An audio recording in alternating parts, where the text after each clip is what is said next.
रत्नागिरी जिल्ह्यातील प्रमुख नद्यांमधील गाळ काढण्याचं काम पूर्ण झाल्यानं नदीकाठच्या बाजारपेठांना यंदा पुराच्या धोक्यापासून मोठा दिलासा मिळण्याची अपेक्षा व्यक्त होते। स्थानिक प्रशासन आणि लोकप्रतिनिधींच्या पुढाकारातून राबवण्यात आलेल्या गाळमुक्ती मोहिमेमुळे नद्यांचा प्रवाह अधिक सुरळीत झाला असून व्यापाऱ्यांमध्ये समाधानाचं वातावरण आहे। रत्नागिरी जिल्ह्यातल्या ज्या प्रमुख नद्या आहेत त्यांचा जवळजवळ गाळ काढून पूर्ण झालेला आहे।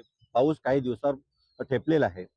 गाळ काढून झाल्यामुळे ज्या नदीकाठची जी गावं आहेत त्यांनी कुठेतरी सुटकेचा श्वास श्वास घेतलेला आहे। कारण ह्या ज्या नद्या आहेत म्हणजे खेडची असेल, जगबुडी नदी असेल, चिपळूणची वाशिष्ठी नदी असेल किंवा मग संगमेश्वरची गड नदी असेल किंवा मग दुसरी सोनी नदी असेल, या नद्यांनी मोकळा श्वास घेतलेला, त्यांची पात्र आहे ती मोकळी झालेली आहे। जो पूर्ण गाळ आहे तो प्रशासनाने काढून टाकलेल्या आहेत। त्यामुळे कुठेतरी खरं तर उदाहरण दाखल घ्यायचं झालं तर चिपळूणमधील वाशिष्ठी नदी बाजारात तिचं पाणी शिरताना फार मोठं नुकसान होतं। त्याचबरोबर संगमेश्वरमधली जी मागजन बाजारपेठ आहे तिथेही गडनदीचं पाणी शिरताना फार मोठं नुकसान होतं।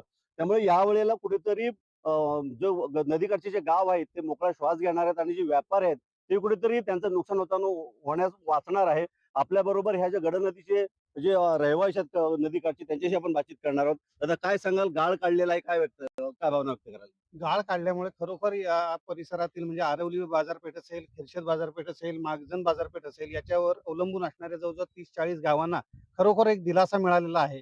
आणि ह्या गाळ काढताना स्थानिक प्रशासन आणि लोकप्रतिनिधी यांनी खूप मोलाचं सहकार्य दिलेलं आहे. त्याबद्दल खरोखर आम्ही त्यांचे आभार मानतो. सर्व ज्या जिल्ह्यातल्या नद्या आहेत त्या मोकळा श्वास घेत आहेत आणि भविष्यामध्ये पाऊस जरी किती पडला तरी त्यांना पूर येणार नाही, हे निश्चित। कॅमेरामॅन प्रफुल्ल सह मी राजेश जाधव, न्यूज 18 मराठी, रत्नागिरी।